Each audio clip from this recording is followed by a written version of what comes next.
होशेय अध्याय 8 मुखाला कर्णा लाव. गरुडासारखा तो परमेश्वराच्या मंदिरावर उतरेल, कारण त्यांनी माझा करार मोडिला आहे. माझ्या नियमशास्त्राचे त्यांनी अतिक्रमण केले आहे.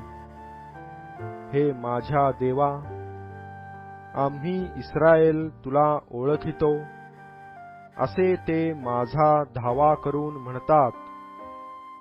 इस्रायलाने चांगल्याचा धिक्कार केला आहे. शत्रू त्याच्या पाठीस लागेल. त्यांनी राजे नेमिले आहेत, पण माझ्या विचाराने नेमिले नाहीत.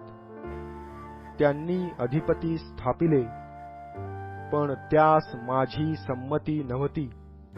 केवळ नष्ट होण्याकरिताच त्यांनी आपणासाठी आपल्या सोन्या रुपयाच्या मूर्ती केल्या. हे शोमरोना, तुझ्या वासराचा त्याला वीट आहे. त्याजवर माझा राग पेटला आहे.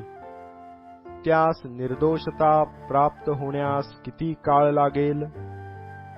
कारण हेही इस्रायलाकडूनच झाले. कारागिराने ते केले, ते देव नव्हे. या शोमरोनाच्या वासराचे तुकडे तुकडे होतील, कारण ते वाऱ्याची पेरणी करून वावटळीची कापणी करीतात. त्याला ताट नाही, अंकुराला कणीस येत नाही. आलेच तर ते परके खाऊन टाकीतील. इस्रायलास गिळून टाकिले आहे. राष्ट्रांमध्ये ते आता टाकाऊ भांड्यासारखे झाले आहेत, कारण ते अश्शूराकडे वर गेले आहेत. ते स्वच्छंदपणे भटकणाऱ्या रानगाढवासारखे आहेत. एफ्राईमाने देणग्या देऊन दोस्ती केली आहे. जरी ते राष्ट्रात देणग्या देत फिरतात, तरी मी आता त्यास एकत्र करीन. ते राजाधिराजाच्या कारभाराने घटत जातील, कारण एफ्राईमाने पाप करण्यासाठी पुष्कळ वेद्या केल्या आहेत. ह्या वेद्या पापमूलक झाल्या आहेत.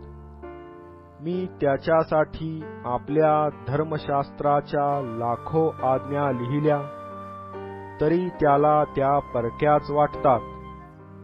त्यांनी मला केलेली यज्ञार्पणे म्हणजे केवळ मांस अर्पून ते खाणे होय, पण ती परमेश्वर स्वीकारित नाही.